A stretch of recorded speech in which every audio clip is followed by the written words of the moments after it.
Assalamualaikum warahmatullahi wabarakatuh. Perkenalkan nama saya Ilham Tabaris dengan NIM K00255192 dengan page asli saya yaitu Mas Firman dan kelompok saya dari B3. Nah, di sini saya akan menjelaskan laporan anatomi pada blok 2.2 ini. Sebelum itu saya akan membacakan untuk skenario-nya terlebih dahulu.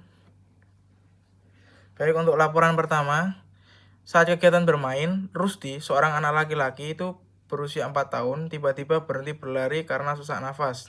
Dengan bibir dan ujung jari yang tampak kebiruan, Rusdi kemudian berjongkok beberapa saat hingga kondisinya membaik. Ibunya menyampaikan bahwa sejak bayi, anaknya sering mengalami kebiruan terutama saat menangis atau lelah, dan pernah didiagnosis dengan tetralogy of Fallot.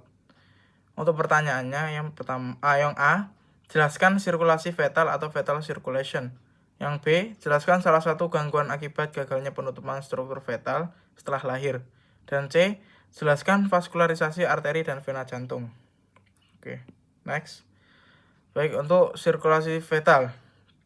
Jadi penjelasannya dulu. Jadi sirkulasi fetal itu dia adalah sistem peredaran darah pada janin yang berbeda dengan setelah lahir karena paru-paru janin belum berfungsi. Jadi oksigen itu diperoleh dari plasenta melalui vena umbilicalis. Nah, jadi darah itu sebagian berasal atau melewati hati, namun sebagian besar itu dia langsung menuju ke vena cava inferior melalui ductus venosus. Nah, dari situ darah itu akan masuk ke atrium kanan. Nah, ini darah akan masuk ke atrium kanan. Lalu sebagian besar itu diarahkan ke atrium kiri melalui foramen oval untuk menghindari paru-paru. Terus dari atrium kiri itu dia darah akan masuk ke ventricle kiri dan dipompa ke aorta untuk diedarkan ke seluruh tubuh. Sementara itu, darah dari ventricle kanan itu dia akan masuk ke arteri pulmonalis. Nah, tetapi karena paru itu belum berfungsi, sebagian besar dialihkan ke aorta melalui ductus arteriosus. Setelah itu, darah itu akan kembali ke plasenta melalui arteri umbilicalis dengan terdapat trigasun yang penting. Jadi dari sini ya, dari awal plasenta, trigasun pentingnya itu apa? Ada ductus venosus. Ini terdapat ductus venosus. Mana ya? Oh, ini nih, ductus venosus. Terus ada yang trigasun pentingnya yang kedua ada foramen oval. Di sini. Foramen ovalnya di sini. Lalu yang terakhir adalah ductus arteriosus. Itu untuk sirkulasi fetal. Lanjut ke gangguan struktur fetal. Nah, untuk gangguan struktur fetal itu salah satu gangguan yang dapat terjadi akibat gagal penutupan struktur fetal. Jadi akibat gagalnya ini dia disebut dengan paten ductus arteriosus atau disebut singkatnya PDA, yaitu kondisi di mana ductus arteriosus tetap terbuka setelah bayi lahir. Nah, secara normal itu setelah lahir paru-paru mulai berfungsi dan ductus arteriosusnya akan menutup.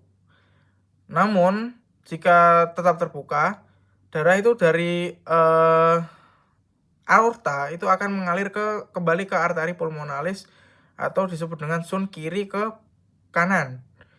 Ini dari terjadi aliran darah kiri ke kanan sehingga menyebabkan peningkatan aliran darah ke paru-paru.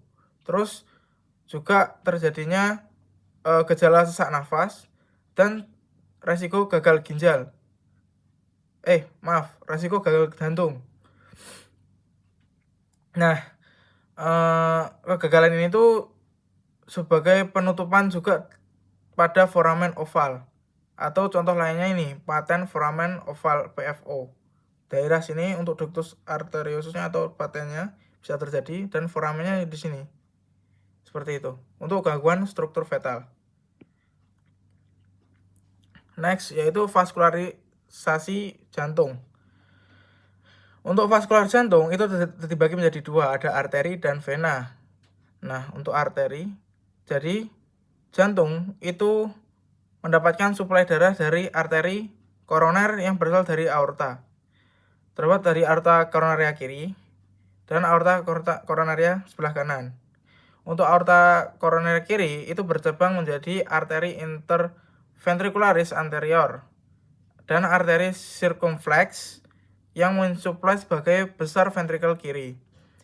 Dan terdapat septum intraventrikuler. Sementara itu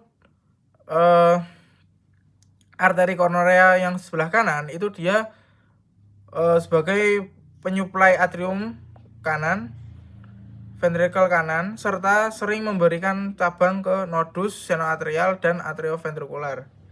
Untuk apa? Untuk aliran balik ke vena, darah dari jantung yang dikumpulkan oleh vena-vena seperti jantung pada vena cordis, magna, media, dan parva. Itu untuk vena cordisnya. Terus dia kemudian itu akan bermuara ke sinus coronarius dan akhirnya masuk ke atrium kanan sebagai sistem yang memastikan jantung itu mendapatkan oksigen dan nutrisi yang cukup untuk menjalankan fungsinya. Untuk penjelasannya seperti itu. Next. Oke, untuk laporan kedua, jelaskan pada laporan kedua ini. Saat musim hujan, Buddy itu mengeluhkan hidung yang tersumbat yang berlangsung beberapa hari, disertai nyeri pada daerah pipi yang memberat saat menunduk. Ia juga merasakan lendir kental mengalir ke tenggorokan. Terus pada pemeriksaan, dokter mencurigai adanya peradangan pada sinus maxillaris yang berkaitan dengan gangguan drainase di meatus nasi medius. Untuk pertanyaannya, jelaskan sinus-sinus paranasal yang terdapat pada hidung beserta fungsinya. Yang B, sebutkan pembagian meatus nasi dan lubang muara pada drainase masing-masing sinus. Dan C, jelaskan mengapa sinus maxillaris itu lebih sering mengalami sinusitis dibandingkan sinus lainnya. Oke. Baik, selanjutnya untuk sinus paranasal itu ada jenis dan fungsinya. Jadi sebelum itu saya akan menjelaskan sinus paranasal. Sinus paranasal itu dia rongga barisi udara yang terdapat di dalam tulang wajah dan berhubungan dengan rongga hidung. Nah, sinus paranasal ini terdapat 4 jenis, yaitu ada sinus frontalis di daerah dahi, sinus maxillaris ini ya, sinus frontalis daerah dahi, sinus maxillaris itu ada di daerah pipi ini maxillaris. Terus sinus ethmoidalis di antara mata di antara mata ini ethmoidal, dan sinus sphenoidalis di bagian belakang rongga hidung ini, bagian ini. Jadi sinus itu memiliki beberapa fungsi penting, antara lain dia sebagai meringankan berat tulang tengkorak. Terus dia juga membantu menghangatkan dan melembabkan udara yang masuk ke saluran pernafasan, dan sebagai penghasil mukus untuk menangkap partikel asing, serta terdapat peran dalam resonansi suara saat berbicara seperti itu. Next, yaitu meatus nasi dan drainase. Jadi meatus nasi itu dia rongga hidung yang memiliki 3 meatus utama, yaitu meatus superior, meatus medius, dan meatus inferior. Nah, pada masing-masing meatus ini ada beberapa fungsi sebagai jalur drainase pada sinus paranasal ya. Terus meatus nasi superior itu dia menerima drainase dari sinus ethmoidalis posterior dan berhubungan dengan sinus sphenoidalis yang melalui recessus sphenoethmoidalis. Terus meatus nasi medius itu dia merupakan jalur drainase utama bagi sinus maxillaris, terus sinus frontalis, dan serta sinus ethmoidalis anterior dan tengah. Sedangkan untuk meatus nasi inferior itu dia tidak berhubungan dengan sinus, tetapi menjadi tempat bermuaranya pada ductus nasolacrimalis yang membawa air mata dari mata ke rongga hidung. Terus sistemnya itu dia sistem drainase yang penting untuk menjaga kebersihan dan fungsi normal pada sinus. Next. Oke, ini masih pertanyaan yang terakhir. Mengapa sinus maxillaris itu lebih sering mengalami sinusitis? Jadi sinus maxillaris itu dia merupakan sinus yang paling sering mengalami sinusitis dibandingkan sinus lainnya. Hal itu tuh bisa disebabkan oleh letak ostium atau lubang drainase yang berada lebih tinggi dibanding sinus lainnya. Terus bisa saja disebabkan oleh letak ostiumnya atau lubang drainasenya yang dibandingkan dengan dasar sinus, sehingga pengeluaran mukusnya itu harus melawan gravitasi dan menjadi kurang efektif.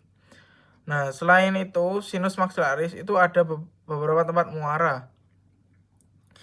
Jadi ada sinus maxillaris yang bermuara ke meatus nasi medius melalui saluran yang relatif sempit, sehingga salurannya itu mudah tersumbat saat terjadi peradangan atau infeksi. Terus ada faktor lain yang berperan, itu dia adalah kedekatan sinus maxillaris dengan akar gigi atau rahang akar gigi. Jadi di akar gigi atau rahang atas itu dapat menyebabkan infeksi dari gigi yang dapat menyebar ke sinusnya, sehingga infeksi dari gigi itu dapat menyebar ke sinus. Terus yang terakhir adalah ukuran yang besar. Jadi ukuran yang besar itu dia juga membuat lebih mudah menampung sekret yang dapat memicu infeksi. Seperti itu. Untuk penjelasan mengapa sinus maxillaris lebih sering mengalami sinusitis. Mungkin next. Oke. Mungkin itu penjelasan dari saya. Mohon maaf bila ada kesalahan kata dan beberapa informasi yang kurang. Terima kasih. Wassalamualaikum warahmatullahi wabarakatuh.